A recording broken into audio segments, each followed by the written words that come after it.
Assalamualaikum warahmatullahi wabarakatuh. Kami dari kelompok 1 yang beranggotakan Almas Fatin Pandan Arum, Nida Zulfia Karim, Nilam Nuranisa, dan Rasa Putri Fatima akan mendiskusikan mengenai enterprise research planning di beberapa perusahaan. Beberapa subtopik yang akan kita bahas yaitu pengertian dari enterprise research planning, yang kedua dari tujuan dari ERP, manfaat dari ERP, kemudian kelemahan dari sistem ERP, macam-macam modul ERP, dan penerapan pada beberapa perusahaan. Yang pertama yaitu penjelasan mengenai pengertian ERP yang akan dijelaskan oleh Resa Putri Nur Fatima.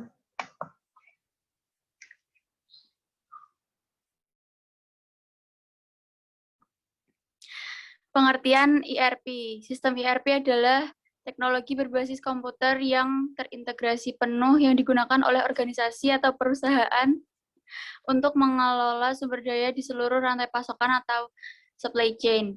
Sistem ERP istilah ini memiliki arti yang berbeda, tergantung pada sudut pandang pengguna. Dari pandangan manajer di sebuah perusahaan, penekanannya adalah pada kata planning. Para manajer mengartikan ERP sebagai suatu pendekatan perangkat lunak yang komprehensif untuk mendukung keputusan perencanaan dan pengendalian bisnis. Di sisi lain, bagi masyarakat teknologi informasi, ERP adalah istilah yang menggambarkan sistem perangkat lunak yang mengintegrasikan program aplikasi di bidang keuangan, manufaktur, logistik, penjualan, pemasaran, sumber daya manusia, dan fungsi lainnya dalam suatu perusahaan. Perusahaan menerapkan ERP untuk mendapatkan keuntungan melalui efisiensi yang diperoleh oleh perencanaan rantai pasokan dan pengendalian proses yang terintegrasi. Selain itu, respon yang lebih baik untuk kebutuhan pelanggan diperoleh melalui informasi real-time yang disediakan oleh sistem. Next.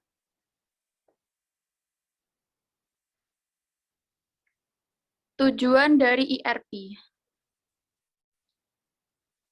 ERP bertujuan untuk memfasilitasi aliran informasi antara semua proses dan fungsi bisnis di dalam organisasi dan mengelola koneksi keanggotaan rantai pasokan lainnya.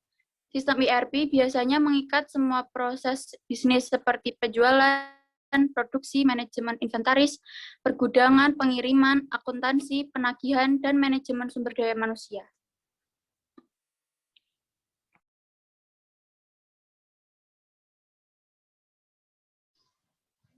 Yang selanjutnya yaitu pembahasan mengenai manfaat dari ERP dan kelemahan dari ERP yang akan dijelaskan oleh Nilam Nuranisa.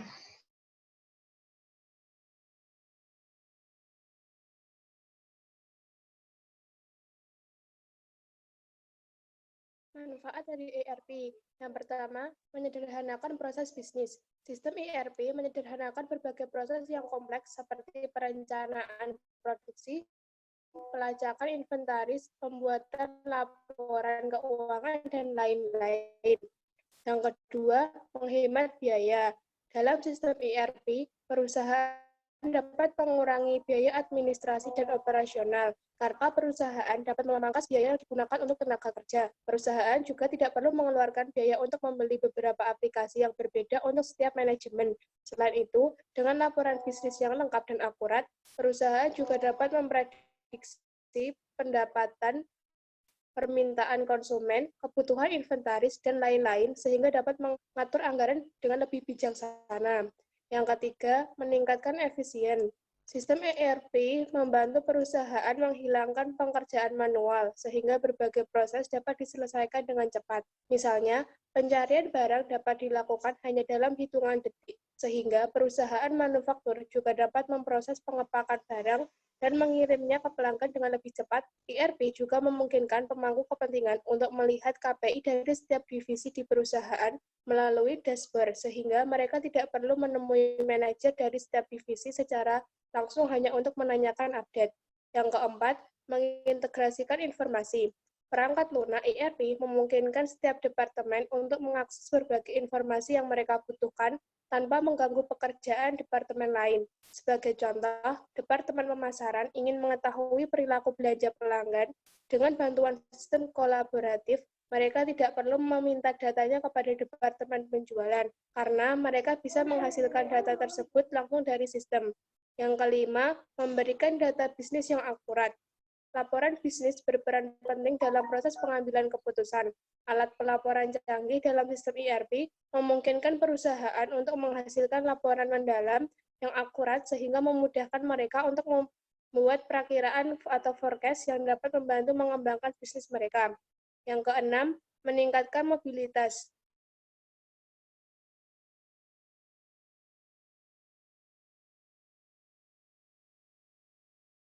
Mereka berada dengan menggunakan perangkat seluler. Penjual retail atau grosir dapat menerima dan mengelola pesanan serta melacak ketersediaan stok mereka kapanpun mereka inginkan sehingga mereka tidak perlu menunda pengiriman. Yang ketujuh, memaksimalkan produktivitas. Karena berbagai pekerjaan berulang dihilangkan, karyawan dapat lebih fokus ke pekerjaan inti mereka dan mereka memilih lebih banyak waktu untuk menyelesaikan tugas atau proyek lain. Yang kedelapan, mengoptimalkan keamanan data. Perusahaan tidak perlu khawatir mengenai keamanan data sebab sistem ERP memonitor titik akses dengan ketat. Pembatasan terhadap data juga dapat dikontrol oleh admin yang mengelola sistem, sehingga perusahaan dapat menjadikan sistem ERP mereka layanan pelanggan. Sistem ERP memberikan akses cepat untuk melihat informasi dan riwayat pelanggan, sehingga dapat memahami kebutuhan mereka dengan lebih baik. Perangkat lunak ini juga membantu Anda untuk meningkatkan kepuasan pelanggan dan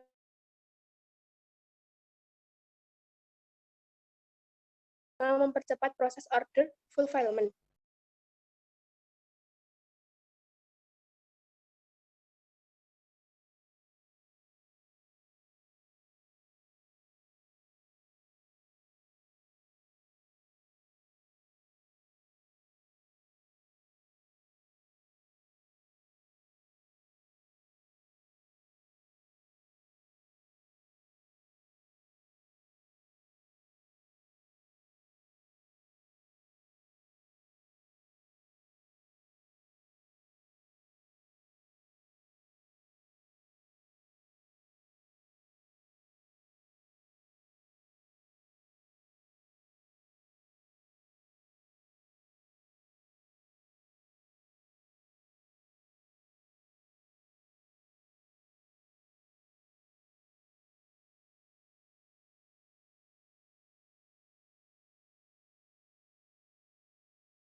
Karena Nilam terganggu dengan sinyal, maka kelemahan dari ERP akan saya bahas. Yang pertama yaitu membutuhkan modal besar.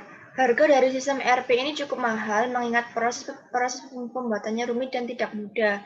Kemudian yang kedua, ERP adalah sistem yang cukup kompleks. Kebutuhan setiap orang yang berhubungan dengan sistem ERP berbeda-beda. Terkadang sistem ini dapat terlalu kompleks jika dibandingkan dengan kebutuhan pihak-pihak yang membutuhkan. Yang ketiga yaitu terbatasnya kemampuan kustomisasi pada software.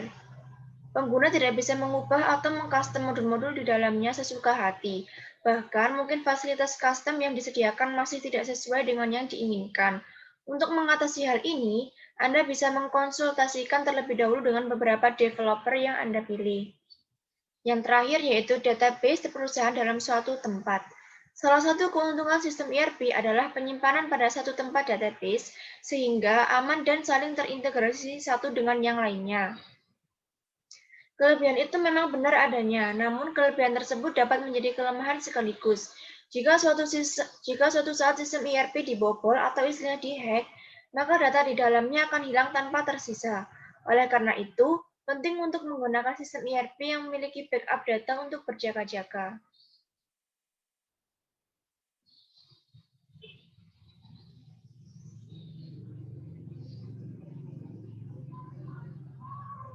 Yang selanjutnya yaitu pembahasan mengenai macam-macam modul ERP. Yang pertama ada modul manufacturing. Penerapan modul manufacturing dalam satu sistem ERP perusahaan berfungsi untuk menyederhanakan proses manufaktur yang sangat kompleks. Fitur yang terdapat dalam modul manufacturing adalah perencanaan produksi, pengaturan rute produksi, pemantauan jumlah stok bahan baku dan bahan jadi, dan lain-lain. Yang kedua yaitu modul SCM atau Supply Chain Management. Modul SCM dalam ERP sangat penting untuk diterapkan pada suatu perusahaan, di mana dalam pengembangan sistem ERP SCM akan menjadi fokus utama dari sistem ERP, karena dalam penerapan modul SCM ini dapat meningkatkan efektivitas dalam penghematan biaya perusahaan.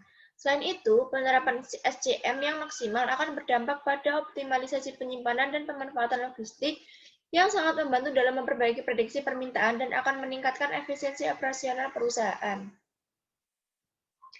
Yang ketiga yaitu modul finance. Dengan adanya modul finance dalam ERP, suatu perusahaan dapat memberikan kemudahan bagi perusahaan untuk memantau keuangan suatu perusahaan, di mana aplikasi akuntansi dalam sistem ERP tidak hanya berkaitan dengan pengelolaan keuangan yang akhirnya akan dihasilkan suatu laporan keuangan, tetapi dalam modul ini juga akan berisi pengelolaan data-data yang berkaitan dengan perbendaharaan, manajemen investasi, controlling, akuntansi keuangan, cost center manajemen proyek, dan akuntansi laba. Selain itu, dalam modul finance juga akan memberikan informasi mengenai pekerjaan, pengadaan, pemeliharaan, penjualan atau penghapusan, serta penarikan hingga depresi suatu aktiva dalam perusahaan. Yang keempat yaitu project management. Dalam sistem ERP, modul manajemen proyek harus dimiliki oleh perusahaan konstruksi dan permesinan. Karena modul ini akan membantu perusahaan untuk membuat suatu rencana proyek, mengatur anggaran setiap proyek, memberikan proyeksi waktu kinerja karyawan, dan lain-lain. Yang kelima yaitu modul HR atau Human Resource. Sumber daya merupakan aset terbesar dalam suatu perusahaan, di mana sumber daya manusia harus dikelola secara terukur agar alokasinya tepat sasaran. Dalam suatu perusahaan, manajemen sumber daya manusia mencakup perekrutan, penjadwalan, dan pemberian gaji kepada karyawan. Dengan penggunaan modul HR dalam suatu sistem ERP, perusahaan dapat mempermudah suatu mengelola sumber daya yang ada di mana modul pengelolaan sumber daya mencakup perekrutan, pembayaran gaji, manajemen tugas, dana insentif, bonus, ataupun pemberian kompensasi dan ongkos tugas. Yang terakhir yaitu modul CRM atau Customer Relationship Management. Modul CRM berkaitan dengan pengelolaan pelanggan di mana digunakan untuk memastikan layanan sampai ke tangan konsumen atau tidak. Dengan demikian, modul ini akan menghubungkan perusahaan dan pelanggannya di mana setelah penjualan aplikasi CRM akan mengotomasi proses bisnis yang digunakan untuk penjualan, layanan, dan dukungan perusahaan.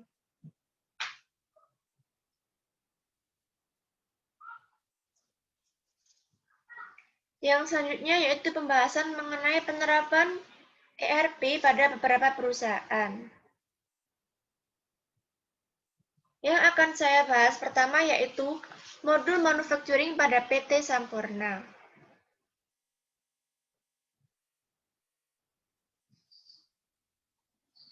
Di sini saya akan membahas mengenai pengertian dari modul manufacturing, fungsi modul manufacturing, profil perusahaan, dan pembahasan dari PT Sampurna Jaya Sentosa. Yang pertama yaitu pengertian dari modul manufacturing. Modul manufacturing dalam ERP merupakan jenis modul yang berfungsi untuk menyederhanakan berbagai proses manufaktur yang kompleks, seperti perencanaan produksi, pengaturan rute produksi, pengelolaan anggaran, pemantauan stok bahan baku dan barang jadi, pengelolaan bahan baku, pengontrolan kualitas, manajemen instruksi manufaktur, dan pemantauan sumber daya.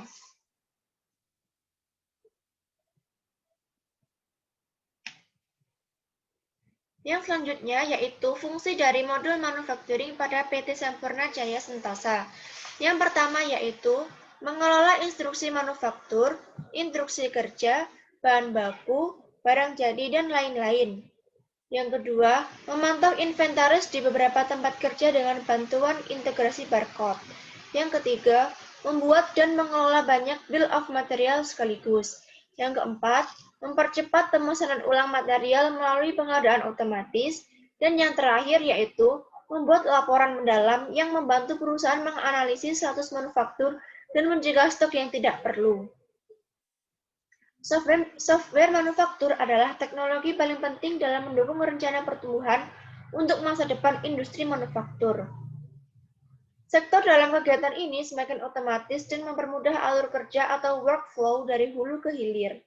Banyak perusahaan manufaktur yang mencari software yang fleksibel dan mudah digunakan untuk menerapkan sistem program manufacturing terbaru atau meningkatkan program yang sudah ada saat ini. Karena beberapa perusahaan manufaktur merasa sistem atau software ERP manufaktur yang mereka gunakan kurang kompatibel dan fleksibel, seiring bergantinya zaman dan persaingan bisnis yang ketat di industri manufaktur.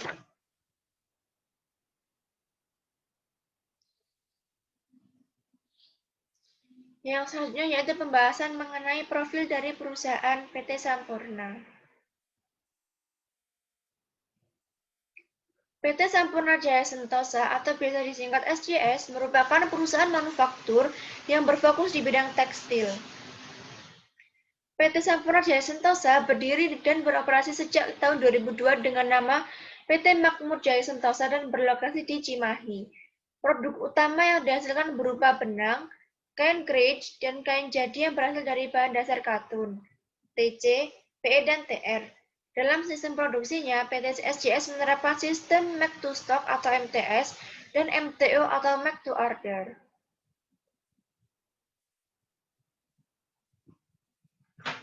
Kemudian yang selanjutnya saya akan membahas mengenai pembahasan pada PT Sampurna Jaya Sentosa. Poin pertama, dalam menjalankan kegiatan produksinya, perusahaan memiliki kendala dalam proses pengerjaan pesanan pelanggan. Penyebabnya adalah bahan baku yang dibutuhkan tidak selalu tersedia sehingga pekerjaan pesanan pelanggan dilakukan berdasarkan ketersediaan bahan baku di gudang. Hal ini terjadi karena perusahaan masih melakukan kegiatan produksinya secara semi-manual, sehingga seringkali terjadi keluputan yang dilakukan oleh bagian lain yang terkait dengan ketersediaan bahan baku. Dokumen yang terkait dengan kegiatan produksi masih ditulis dengan tangan, menggunakan surat-surat yang ada, dan laporan produksi disimpan dalam aplikasi Microsoft Excel yang pembukuannya dilakukan setiap 1 bulan sekali. Sehingga dokumen yang terkait dengan kegiatan produksi dan laporan produksi tidak dapat diakses secara real-time. Odoo merupakan salah satu aplikasi ERP open source yang menyediakan solusi kegiatan produksi berupa modul manufacturing yang bersifat dinamis dan mudah disesuaikan dengan kebutuhan perusahaan. Sistem ini diimplementasi menggunakan metode ASAP atau Accelerated SAP yang diadaptasi dari metode pengimplementasian SAP dengan beberapa penyesuaian. Metode ASAP dipilih berdasarkan tingkat efisiensi waktu dan minimnya biaya yang dikeluarkan dibanding dengan metode lainnya. Dengan penerapan sistem ERP manufacturing, setiap kegiatan dalam proses produksi dapat terdokumentasi dengan baik dan seluruh dokumen dapat diakses secara real-time. Selain itu, antara bagian produksi dengan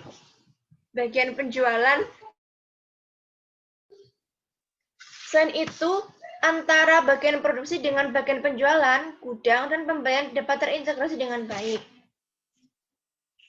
Poin yang kedua yaitu, berdasarkan masalah-masalah yang ada di PT SJS pada bagian produksi, diperlukan suatu sistem informasi yang terintegrasi dan dapat diakses secara real-time. Sistem informasi yang digunakan yaitu Enterprise Resource Planning atau disingkat ERP. Sistem ERP diharapkan dapat membantu perusahaan untuk mengelola pencatatan dokumen produksi secara teratur dan juga mempercepat alur informasi di perusahaan agar pengambilan keputusan dapat dilakukan dengan lebih cepat dan tepat.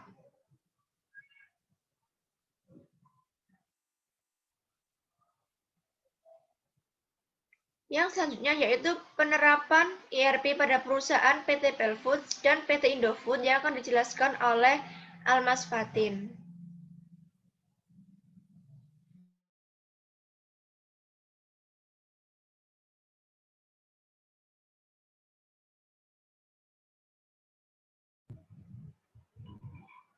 Analisis dan implementasi ERP modul SCM di perusahaan PT Pelfood, kita akan menjelaskan yang pertama profil perusahaan, lalu pembahasan macam-macam paket ERP di Indonesia, dan kendala implementasi ERP.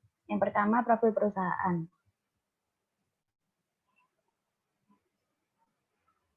PT Belfood merupakan salah satu produsen makanan cepat saji di Bogor, Jawa Barat. Belfood merupakan salah satu anak perusahaan dari grup Cipta Kreasi Wijaya Usaha (CKWU) dan mereka menerapkan ERP pada Belfood dengan tujuan untuk membangun sistem informasi yang terintegrasi dengan semua anak perusahaannya. Belfood sebelum menerapkan ERP membutuhkan waktu yang lama untuk mempersiapkan suatu laporan yang dibutuhkan oleh eksekutif perusahaan. Pada akhirnya data ini menjadi informasi terlambat sehingga eksekutif terlambat dalam melakukan pengambilan keputusan. Setelah memilih beberapa vendor dan memikirkan keuntungan kerugian dari masing-masing vendor, Belfood akhirnya memilih IBM yang bekerja sama dengan SAP untuk penerapan ERP pada perusahaannya.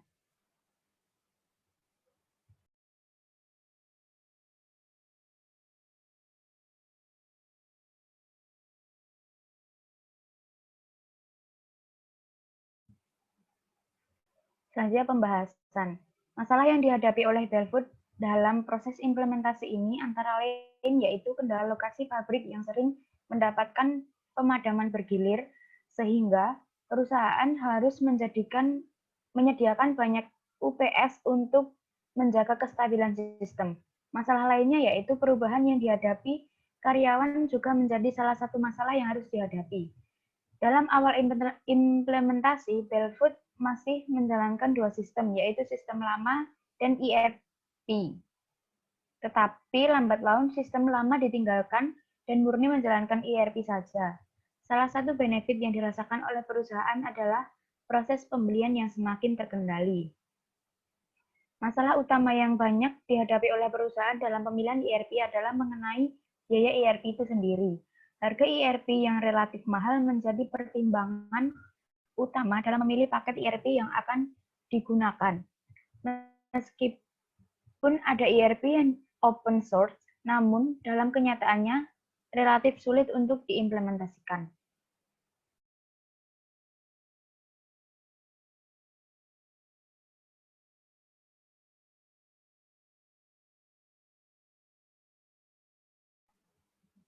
Macam-macam paket ERP di Indonesia.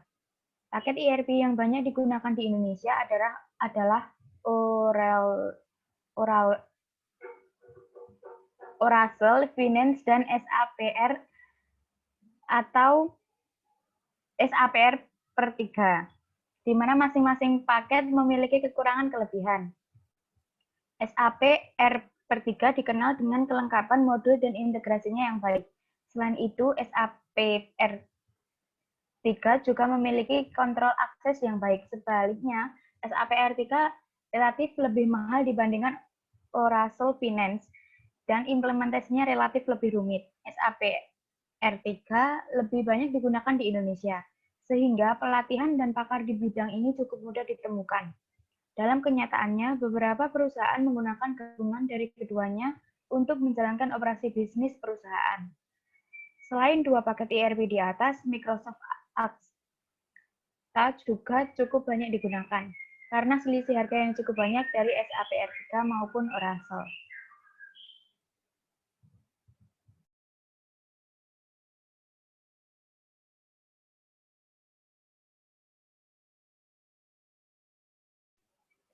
Kendala implementasi ERP. Yang pertama, ketidaksesuaian modul ERP dengan bisnis proses perusahaan. Terutama di setiap perusahaan Indonesia yang memiliki kebutuhan sistem yang relatif rumit dan sangat unik.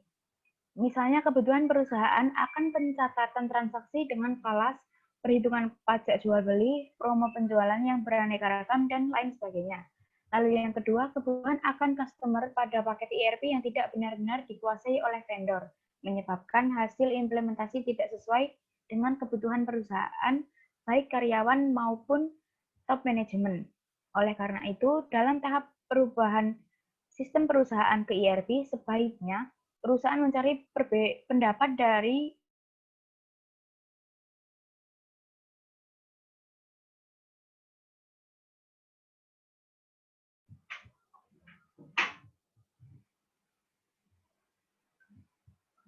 pihak ketiga, misalnya praktisi atau konsultan IT yang bersifat independen untuk menghindari konflik of interest antara vendor dan perusahaan. Lalu yang terakhir, kebiasaan orang Indonesia yang malas mendokumentasikan apa saja yang sudah dilakukan. Hal ini menyebabkan melekatnya informasi pada beberapa orang saja, dan ketika orang itu pergi, informasi penting pergi bersama dia. Demikian juga dengan kontrak. Sebaiknya kontrak dengan vendor dibuat sedetail mungkin untuk menghindari masalah di kemudian hari. Hal-hal yang harus dipersiapkan untuk perubahan sistem ke ERP juga harus dibahas. Misalnya bagaimana dengan pemindahan data dari sistem lama ke ERP, pengaturan data dari berbagai DBMS yang sebelumnya digunakan waktu pelaksanaan, penalti jika terjadi keterlambatan, baik dari perusahaan dan vendor, dan lain sebagainya.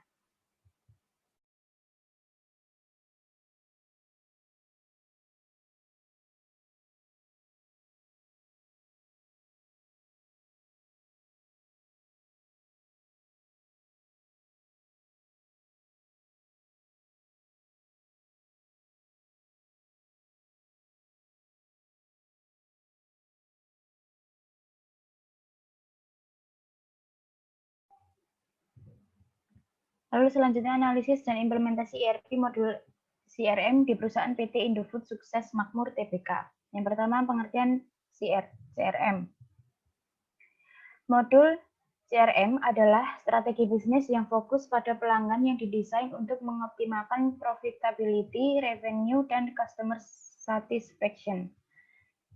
CRM, Customer Relationship Management, merupakan suatu model bisnis yang memiliki tujuan utama mengidentifikasi, mengantisipasi, memahami kebutuhan pelanggan dengan baik pelanggan saat ini maupun pihak yang berpotensi untuk menjadi pelanggan dengan cara mengumpulkan informasi tentang customer, sales, keefektifan pemasaran, dan tren pasar.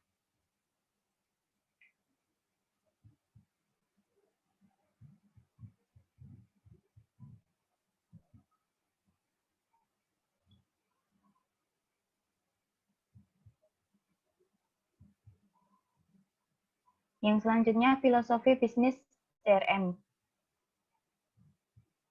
Mengandalkan pemahaman terhadap the lifetime value of customer dan memberikan personalized treatment serta excellent service. 3 aspek penting yang perlu dibenahi perusahaan dalam proses CRM yaitu, yang pertama, orang. Orang meliputi internalisasi cara berpikir orang tentang bagaimana melayani konsumen. Lalu prosedur, proses dan prosedur. Dari sisi proses dan prosedur, perusahaan harus mendefinisikan secara lebih jelas target market yang akan dibidik dan prosedur perusahaan secara lebih rinci dalam melayani konsumen. Lalu yang ketiga, strategi pemilihan dan pengembangan teknologi. Perusahaan perlu membuat cetak biru tentang teknologi CRM seperti apa yang digunakan, bagaimana proses implementasinya, training, dan juga penerapannya yang berhubungan dengan sistem yang sudah ada sekarang.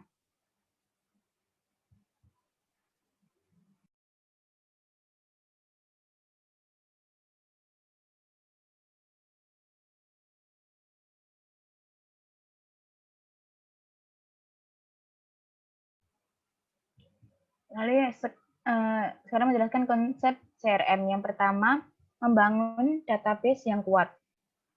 Dominasi PT Indofood Sukses Makmur Tbk begitu kuat walaupun sudah terjadi pergeseran. Tahun 2002, Indomie menguasai sekitar 90% pasar mie instan. Tahun lalu menurun menjadi 75%. Sisanya yang 25% dikeroyok merek mie instan lainnya. Kemudian, kemunduran itu patut diwaspadai, apalagi baru-baru ini muncul produk-produk baru seperti mie sedap milik PT Sayap Mas Utama,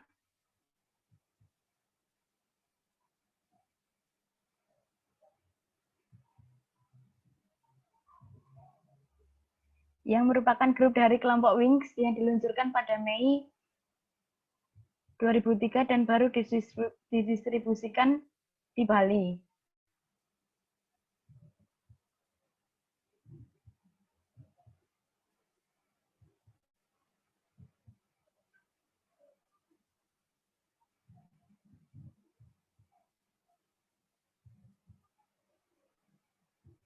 Lalu yang kedua,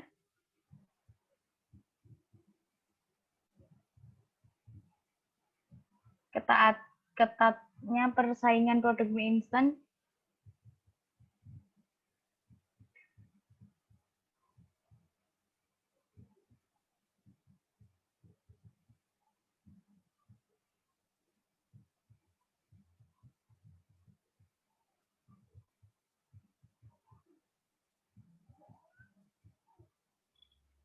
Next.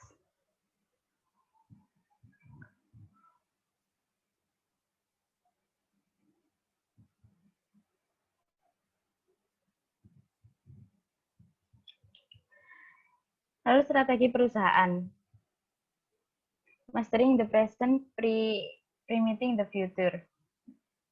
Tentang strategi menghadapi persaingan, Indofood akan menerapkan strategi mastering the present, prime in the future. Strategi ini antara lain fokus kepada organic growth, memanfaatkan competitive advantage melalui scale, scope, span, dan speed. Selain itu, akan menjalankan program cost efficiency and cost cutting. Di samping itu, tetap melanjutkan segmentasi para konsumennya dengan memperkenalkan produk-produk dengan higher price dan higher margin.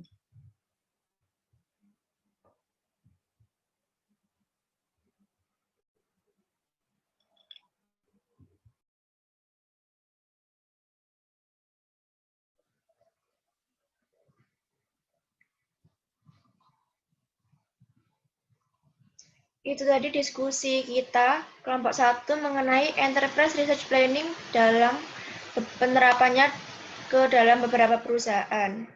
Kami menyarankan kepada teman-teman supaya menonaktifkan subtitle yang ada pada YouTube supaya nantinya tidak ada kesalahpahaman ketika teman-teman sedang menonton tayangan YouTube dari kelompok kami. Kurang lebihnya kami minta maaf. Wassalamualaikum warahmatullahi wabarakatuh.